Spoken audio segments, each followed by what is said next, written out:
మన లంగా వెంకట్రామరెడ్డి అంటే ఎమ్మెల్యే ఉత్తరపడతాలే ఏది చెప్పినా సార్ నాకు సప్తగిరి రాపిస్తామంటే రేపు రాపిస్తా, ఆర్ట్స్ కాలేజీ గ్రౌండ్ రాపిస్తామంటే రేపు రాపిస్తా, ఫోన్ చేయంటే 9 నెంబర్లు కొడతారు.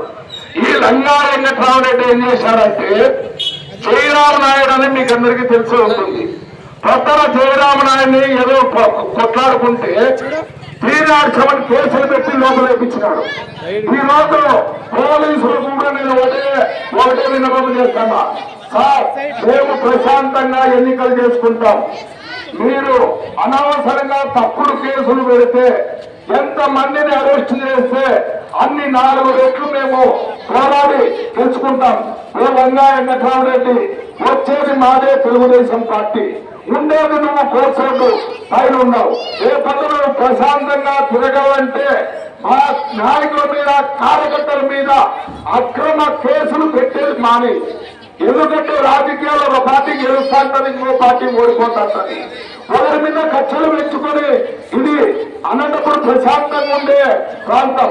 ఎంతో మంది ఎన్నో కులాలు ఉన్నాయి. ఒక పక్క మైనార్టీలు ఉన్నారు, ఒక పక్క కురవలు ఉన్నారు, ఒక పక్క బోయలు ఉన్నారు, ఒక పక్క చేనేతలు ఉన్నారు, ఒక పక్క నాయి బ్రాహ్మణులు ఉన్నారు, ఆచారులు ఉన్నారు, దళితులు ఉన్నారు, కమ్మోలు ఉన్నారు, రెడ్డోలు ఉన్నారు, అన్ని రకాల కులాలు ఉన్నటువంటి రజకులు ఉన్నారు. అన్ని కులాల సమూహమే అనంతపురం. ఈ అనంతపురంకు జిల్లాలోని 4 మూల ప్రాంతాల నుంచి వచ్చి కూడా ఇక్కడ పోటీ చేస్తున్నారు. ఆ ఎలక్షన్ కమిషన్ వాళ్ళు ఫోటో తీస్తారు, తాకియండినైనా ఏమీ కాదు. ఏమన్నా కూడా పోలీసులకు చెప్పుకో, మా మీద ఎన్ని కేసులు పెట్టినా కూడా మేము భయపడేది లేదు.